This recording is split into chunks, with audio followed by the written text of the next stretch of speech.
どうも、底辺アグアリスト黄昏です。皆さん、ベタは好きですか？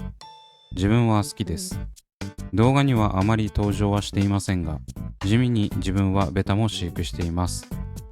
アクアリウム部屋には水槽を置くことができなかったので、リビングで4匹のベタを飼育しています。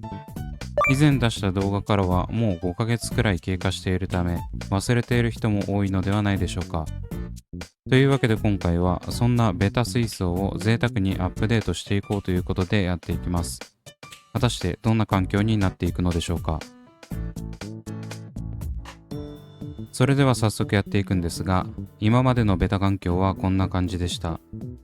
JEX のグラステリアフィット150プラスを2個と、以前動画でお話しした通り、ホームセンターで購入した半額の激安ブラックシリコン15センチキューブ水槽を2個設置しています。なので合計4匹のベタを飼育しているわけです。ちなみに現在は7匹ほどベタがいるんですが、この映像に見えているリビングでの環境では4匹のままです。この映像に映っている個体はアクアリウム部屋に引っ越しており、これから紹介する中の1匹だけ変わっています。基本的に今お見せしているベタたちは動画投稿時現在に飼育して1年から2年経過しているため、そろそろ世代交代かなとも思ってるので、とりあえずこうやって映像に残しておきます。ヒレが溶けたりはし始めてますけど、まだまだしっかり餌も食べているので、今年は乗り越えられるのではないでしょうか。一番最初に飼育したベタロウが1年程度で亡くなってしまったので、それ以上には長生きさせられているのは良かったです。あんまりすぐに亡くなると次お迎えするのが難しくなっちゃいますしね。今お見せしているのはベタミで、この中唯一のメスベタであり、育成期間はそろそろ1年半といったところでしょうか。自分のベタの中では古参なんですが、現在はとある水槽にお引っ越ししているため、今回は登場しません。また違う動画で出てくるのでお待ちください。続いてはベタ丸。一番最初に飼育していたベタロウと似ているカラーリングで選んだベタで、なんか調子がずっと上がっていなく、現在もヒレが少しずつ溶けてはいるんですが、まだまだ現在の1年半経過勢です。ヒレがヒラヒラしているベタはなかなかヒレをきれいに保ったまま育成するのが難しく、育成期間はある程度伸ばすことはできましたが、これからの課題はそこになってくると思います。せっかく綺麗なヒレがあるので、そこら辺もうまく飼育していきたいところですね。続いてはこちらのなんとかドラゴンみたいな名前のベタです。白と赤のコントラストがとても綺麗で導入したそろそろ1年経過するベタ。導入して一番日が浅いベタなんですけど、それでももう1年くらいって考えると時間が経つのは早いですね。そりゃ年も取るわけです。最後がこちらの恋かキャンディーかわからない綺麗なベタ。個人的にはこの目の青いラメがとても好きです。あと赤と黒にちらっと青色のラメが入っているのも最高にクール。こちらのベタも先ほど紹介したベタ同様、そろそろ1年です。そんな感じで今までのベタ環境は構築されているんですが、基本的に水替えは1週間に2回程度ほとんど全換水。最近まで寒かったのでヒーターをセットし、水を回すために小さなスポンジフィルターをどれも稼働させています。一応ろ過も期待はしているんですが、一番の目的はヒーター加温による水温ムラをなくすためです。どこまでムラができるかは検証したことがないのでわからないんですけど、ベタが動かない限り止水なので、加温するならエアレした方がいいかなという判断です。そして左側のグラステリアフィットの水槽は、もともと映像のように化粧砂を敷いていたんですが、ほとんど水を取り替える関係上、メンテナンス性が著しく下がるため、現在は採用していません。また、ベタのお休みリーフを各水槽にセットして使用してましたが、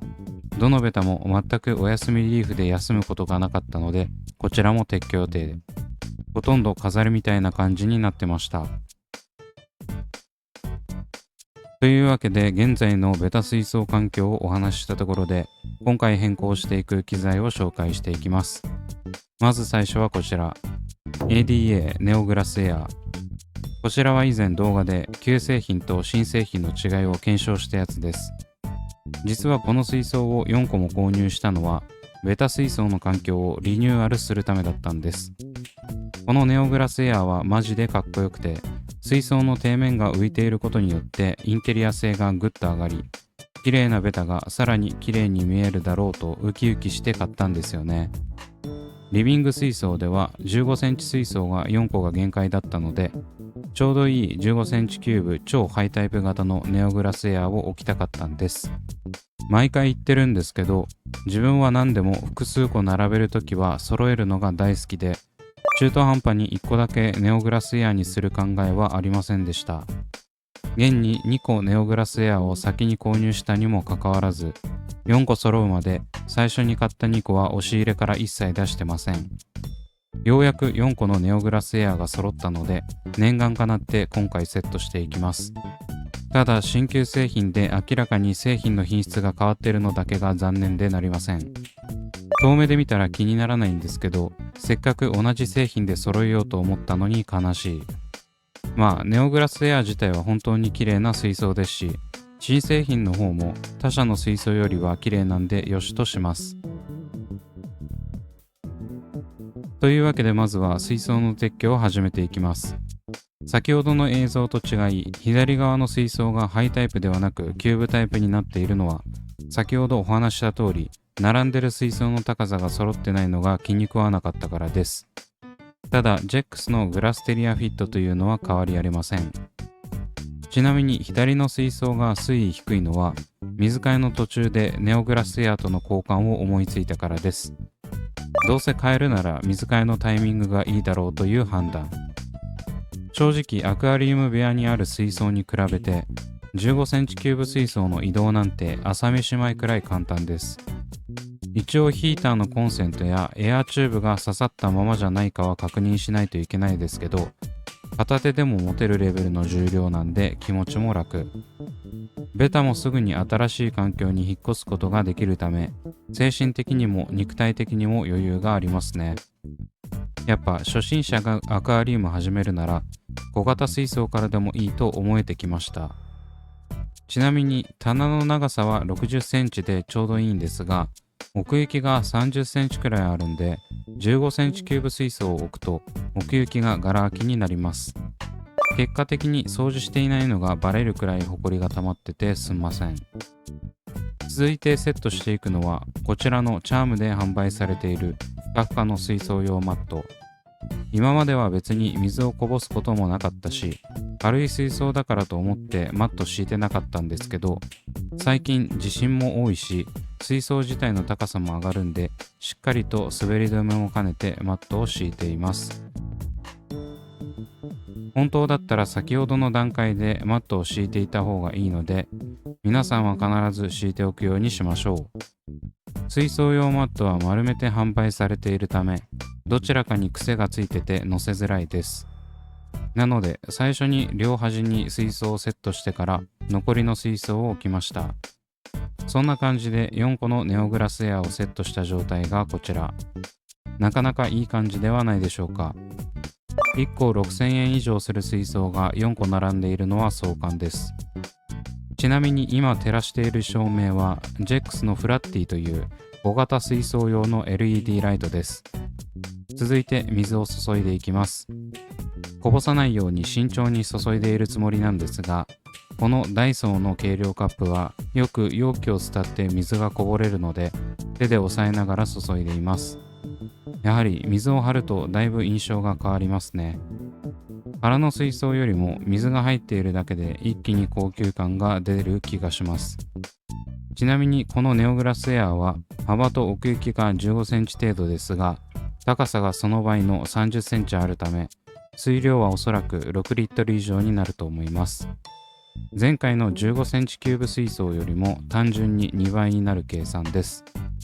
基本的に水量が多ければ多いほど水質も安定するので、ベタにとってもいいのではないでしょうか。